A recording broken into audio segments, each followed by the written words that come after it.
WhatsApp class 12 welcome back to the channel. तो आज हम लोग कंटिन्यू करने वाले हैं कंज्यूमर प्रोटेक्शन एक्ट को। देखो, कंज्यूमर प्रोटेक्शन एक्ट का एक वीडियो ऑलरेडी हमने अपलोड कर रखा है जिसमें बेसिकली हमने बताया था कि कंज्यूमर कौन होते हैं, कंज्यूमर प्रोटेक्शन एक्ट क्या होता है, कंज्यूमर प्रोटेक्शन एक्ट के अकॉर्डिंग कंज्यूमर्स को क्या क्या राइट्स दिए गए हैं, क्या क्या रेस्पॉन्सिबिलिटीज दिए गए हैं, क्या क्या रेमेडीज अवेलेबल है कंज्यूमर्स को उनके कंप्लेन करने पे। तो ये सारे इन्फॉर्मेशन हम लोग वहां पे कंप्लीट कर चुके हैं। आज के वीडियो में जो सबसे इंपॉर्टेंट टॉपिक हमने देखना है वो 3 tiers कंज्यूमर ग्रीवेंसेस मशीनरी, यानी कि अगर कोई कंज्यूमर बेसिकली कंप्लेन करता है तो कंप्लेन करने के लिए कौन कौन से कोर्ट बनाए गए हैं जहां पे जाकर के कंज्यूमर कंप्लेन कर सकते हैं। तो चलो विदाउट वेस्टिंग एनी टाइम हम लोग आते हैं सीधे टॉपिक पे। 3 tier consumer grievances machinery under the consumer protection act की कंज्यूमर प्रोटेक्शन एक्ट के अकॉर्डिंग 3 tiers ग्रीवेंसेस मशीनरी दिए गए हैं एक कंज्यूमर को कंप्लेन करने के लिए कि वो 3 अलग अलग जगह पे कंप्लेन कर सकता है अपने प्रोडक्ट्स के के लिए, अपने सेलर, अपने मैन्युफैक्चरर के अगेंस्ट में। तो सबसे पहले 3 टाइप्स ऑफ कंज्यूमर कोर्ट, एक डिस्ट्रिक्ट फोरम, स्टेट कमीशन और दूसरा नेशनल कमीशन। तो देखो, सबसे पहले ये तीनों में डिफरेंसेस क्या है, बेसिकली हमने यहाँ पे डिफरेंशिएट भी किया है कुछ अलग अलग पॉइंट्स के बेसिस पे, डिस्ट्रिक्ट फोरम, स्टेट कमीशन और नेशनल कमीशन में। सबसे पहले हम लोग देखते हैं कंपोजिशंस के बेसिस पे कि क्या क्या कंपोजिशंस बनते हैं, यानी डिस्ट्रिक्ट फोरम में, स्टेट कमीशन में और नेशनल कमीशन में कितने मेंबर्स होते हैं। तो सबसे पहला, it consist of a president. District form में एक प्रेसिडेंट होगा and 2 other members, 2 other members होंगे। One of them have to be a women, जिसमें एक का वुमेन होना मस्ट कंपलसरी है। यानी डिस्ट्रिक्ट फॉर्म में एक प्रेसिडेंट होगा, 2 अदर मेंबर्स होंगे और 2 अदर मेंबर्स में एक का वुमेन होना मस्ट कंपलसरी है। It consist of a president and 2 other members, one of them must be have a women. अब स्टेट कमीशन में भी एक प्रेसिडेंट होगा और 2 अदर मेंबर्स होंगे जिसमें से एक का वुमेन होना मस्ट कंपलसरी है। National commission consist the president and 4 other members, one of them must be have a women. अब नेशनल कमीशन में क्या है कि एक प्रेसिडेंट होगा और उसके साथ 4 अदर मेंबर्स होंगे जिसमें एक का वुमेन होना मस्ट कंपलसरी है। उसके बाद हु कैन प्रेसिडेंट, कौन प्रेसिडेंट हो सकता है तीनों ही तरह के कमीशंस में। तो ए वर्किंग और रिटायर्ड जज of district court. District form में प्रेसिडेंट कौन हो सकता है, जो किसी भी डिस्ट्रिक्ट कोर्ट का रिटायर्ड जज होगा या फिर वर्किंग जज होगा। स्टेट कमीशन में प्रेसिडेंट कौन हो सकता है, ए वर्किंग और रिटायर्ड जज of high court, high court का कोई भी वर्किंग और रिटायर्ड जज। नेशनल कमीशन में ए वर्किंग और रिटायर्ड जज of supreme court, national commission में प्रेसिडेंट कौन होगा, सुप्रीम कोर्ट का कोई भी वर्किंग और रिटायर्ड जज। उसके बाद है अपॉइंट ऑफ प्रेसिडेंट की, बेसिकली प्रेसिडेंट्स कैसे अपॉइंट होते हैं। तो president is appoint by state government. District form में जो प्रेसिडेंट अपॉइंट किया जाएगा वो स्टेट गवर्नमेंट के द्वारा किया जाएगा on recommendation of selection commission, लेकिन सिलेक्शन कमीशन के रिकमेंडेशन पर। जब तक सिलेक्शन कमीशन रिकमेंडेशन नहीं करता है तब तक यहाँ पे कोई भी प्रेसिडेंट अपॉइंट नहीं किया जाएगा। स्टेट कमीशन में president is appoint by state government, यहां पे भी स्टेट गवर्नमेंट के द्वारा ही अपॉइंट किया जाता है, but after consultation with the chief justice of high court. लेकिन हाई कोर्ट के चीफ जस्टिस के कंसल्टेशन के बाद, जब तक चीफ जस्टिस हाई कोर्ट का अप्रूवल नहीं दे देता है तब तक स्टेट गवर्नमेंट यहां पे प्रेसिडेंट अपॉइंट नहीं कर सकती है। National commission, president is appoint by central government, यहां पे जो प्रेसिडेंट अपॉइंट किया जाएगा नेशनल कमीशन में वो सेंट्रल गवर्नमेंट के द्वारा अपॉइंट किया जाएगा, but after consultation with the chief justice of supreme court, supreme court के चीफ जस्टिस के अप्रूवल के बाद। यानी सुप्रीम कोर्ट का जो चीफ जस्टिस होता है उसको हम लोग चीफ जस्टिस ऑफ इंडिया भी बोलते हैं।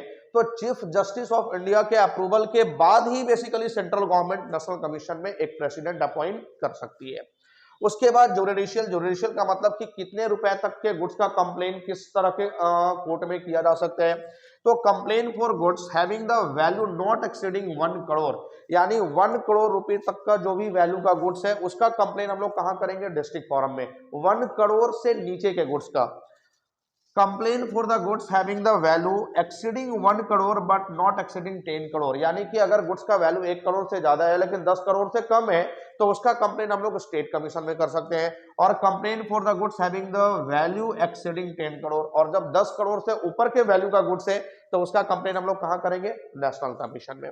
उसके बाद अपील अगेंस्ट द ऑर्डर की, अगर डिस्ट्रिक्ट फोरम से आपको जस्टिस नहीं मिल पाता है या आप उसके जस्टिस से सेटिस्फाइड नहीं है तो आप और कहां अपील कर सकते हैं। तो any person who is aggrieved by the order of district forum can appeal against the such order in state commission with in 45 days. अगर यहाँ पे डिस्ट्रिक्ट फोरम से आपको जस्टिस नहीं मिल पाता या जस्टिस से आप सेटिस्फाइड नहीं है तो आप 45 डेज के अंदर स्टेट कमीशन में जाकर के कंप्लेन कर सकते हैं। Any person who is aggrieved by the order of a state commission can appeal against the such order in national commission. अगर किसी भी पर्सन को, किसी भी कस्टमर को स्टेट कमीशन से जस्टिस नहीं मिल पाता है या सेटिस्फाइड नहीं हो पाता है, तो विद इन, पहले ये 30 डेज था, अब ये 45 डेज हो चुका है, तो विद इन 45 डेज ये नेशनल कमीशन में अपील कर सकता है। और अगर किसी भी पर्सन को नेशनल कमीशन से जस्टिस नहीं मिल पाता है, सेटिस्फाइड नहीं हो पाता है, तो वो विद इन 30 डेज, या अब ये भी विद इन 45 डेज हो चुका है, तो विद इन 45 डेज वो जाकर के सुप्रीम कोर्ट में अपना कंप्लेन कर सकता है। तो याद रखना है कि अगर डिस्ट्रिक्ट फॉरम में आपको जस्टिस नहीं मिला तो आप स्टेट कमीशन में कर सकते हैं, लेकिन with in 45 days state commission से जस्टिस नहीं मिला तो आप नेशनल कमीशन में कर सकते हैं with in 45 days, national commission से जस्टिस नहीं मिला तो आप सुप्रीम कोर्ट में जा सकते हैं विद इन 45 डेज। तो ये था 3 टियर कंज्यूमर ग्रीवेंसेस मशीनरी, जो 3 कोर्ट बनाए गए हैं कंज्यूमर्स के लिए अलग अलग कंप्लेन करने के पर्पज से। तो इसमें सबसे पहला बेसिकली हम लोग डिस्ट्रिक्ट फॉरम या डिस्ट्रिक्ट कमीशन बोलते हैं, स्टेट कमीशन और नेशनल कमीशन। इसको जल्दी से आप लोग नोट डाउन करो, इसका स्क्रीनशॉट लो, मैं आया बस 2 सेकंड में अगले टॉपिक के साथ। चलो तो जल्दी से हम लोग देखते हैं, ये 2-3 छोटे छोटे टॉपिक हैं जो आज के वीडियो में हमने कंप्लीट करना है, और इसके साथ ही आज ये चैप्टर हम लोग कंप्लीट कर लेंगे। तो सबसे पहले who can complain a file, basically कौन कौन से लोग फाइल कंप्लेन कर सकते हैं, कंप्लेन करने का बेसिकली किनके किनके पास राइट होता है। तो सबसे पहला एनी कंज्यूमर, कोई भी कंज्यूमर कंप्लेन फाइल कर सकता है। एनी रजिस्टर्ड कंज्यूमर एसोसिएशन, कोई भी रजिस्टर्ड कंज्यूमर एसोसिएशन है वो भी कंप्लेन फाइल कर सकता है। द सेंट्रल गवर्नमेंट और any state government on behalf of consumer, central government या फिर कोई भी स्टेट गवर्नमेंट कंज्यूमर के बिहाफ में कंप्लेन फाइल कर सकते हैं। द सेंट्रल अथॉरिटी, कोई भी ऐसा बॉडी है जो बेसिकली बनाई गई है वो भी कंप्लेन फाइल कर सकते हैं। In case of death of a consumer, his legal heirs और लीगल रिप्रेजेंटेटिव, अगर किसी कंज्यूमर का डेथ हो जाता है तो उसका जो भी लीगल हियर होगा या फिर उसका जो भी लीगल रिप्रेजेंटेटिव होगा वो कंप्लेन फाइल कर सकता है।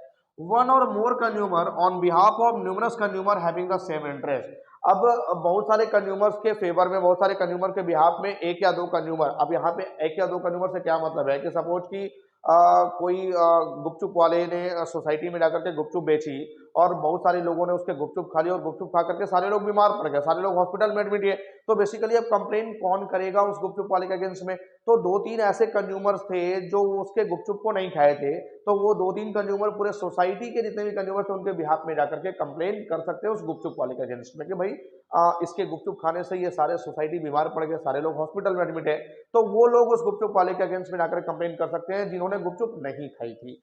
इसके बाद next topic, against whom complain a file, कि किसके अगेंस्ट में बेसिकली फाइल कंप्लेन कर सकते हैं।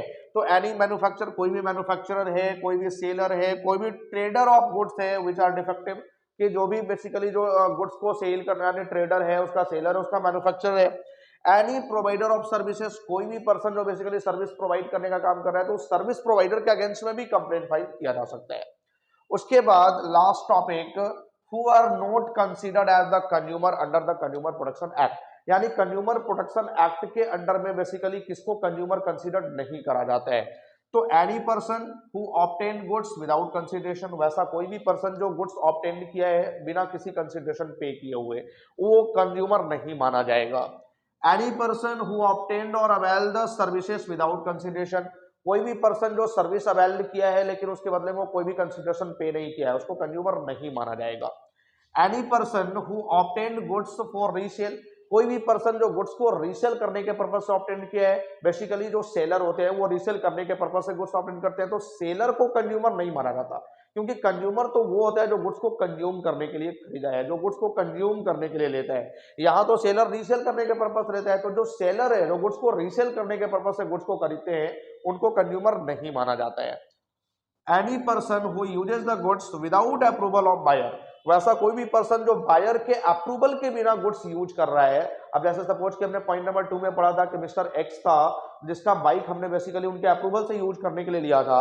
अब सपोज कि वहां पे मिस्टर एक्स ने अप्रूवल नहीं दिया था बाइक को यूज करने का और हमने बाइक यूज कर लिया और बाइक जो है वो एक्सीडेंट कर गया, बाइक खराब था, एक्सीडेंट कर गया, कुछ प्रॉब्लम्स आ गए, उसमें बहुत सारे डैमेज हो गए, तो वहां पे बेसिकली हम लोग कंज्यूमर नहीं माने जाएंगे, क्योंकि मिस्टर एक्स ने मुझे अप्रूवल नहीं दिया था उस गुड्स को यूज करने का, क्योंकि बेसिकली मिस्टर एक्स ने कहा कि ये बाइक मेरा खराबी था, इसको मैंने रिपेयर करने के लिए भेजना था, बट आप उसको बिना अप्रूवल का ले जाकर के यूज कर रहे हो तो डैमेज तो होगा, तो यहाँ पे हम लोग कंज्यूमर नहीं माने जाएंगे। Any person who avail the services without approval of buyer, अगर कोई भी पर्सन है जो बिना बायर के अप्रूवल के उसके सर्विसेज को अवेलेबल कर रहा है, उसके सर्विस को अवेल कर रहा है, उसके सर्विस को यूज कर रहा है, तो वो कंज्यूमर नहीं माना जाएगा। तो under the consumer protection act 2019 ये सारे लोग बेसिकली कंज्यूमर नहीं माने जाएंगे, इनको कंज्यूमर कंसिडर्ड नहीं करा जाएगा। तो ये पूरा का पूरा चैप्टर्स में जितने भी टॉपिक्स हमने कवर कर लिया। अब इसमें से सबसे इंपॉर्टेंट जो बात है, जो सबसे इंपॉर्टेंट टॉपिक है जिससे एग्जाम में क्वेश्चन आएगा, वो है सबसे पहला कंज्यूमर्स कौन होते हैं, कंज्यूमर्स राइट्स क्या है, कंज्यूमर्स रिस्पॉन्सिबिलिटीज क्या है, और जो 3 कोड दिए गए हैं district, forum, state commission, national commission, basically इन्हीं से क्वेश्चन बनता है। तो बाकी सारे टॉपिक्स को बस आप एक बार रीड कर लो। मेन फोकस करना है कंज्यूमर्स राइट्स पे, कंज्यूमर रिस्पॉन्सिबिलिटी पे, और 3 codes available to consumer for his complain. तो इस पे आप फोकस करो, क्वेश्चन इसी से बनेगा 100%। और उसके साथ ही हमारा चैप्टर ओवर हो गया। तो बीएसटी का सिलेबस हमने कंप्लीट कर लिया, बीएसटी हम लोग ऑल चैप्टर्स कंप्लीटेड कर चुके हैं। अब हम लोग कल से इसका रिवीजन स्टार्ट करने वाले हैं, कल से इसका एमसीक्यूज स्टार्ट करने वाले हैं। तो आप एमसीक्यूज क्लास ज्वाइन करें, आप रिवीजन क्लास ज्वाइन करें और बाकी प्रिपरेशन में आप लगे रहें। Thank you.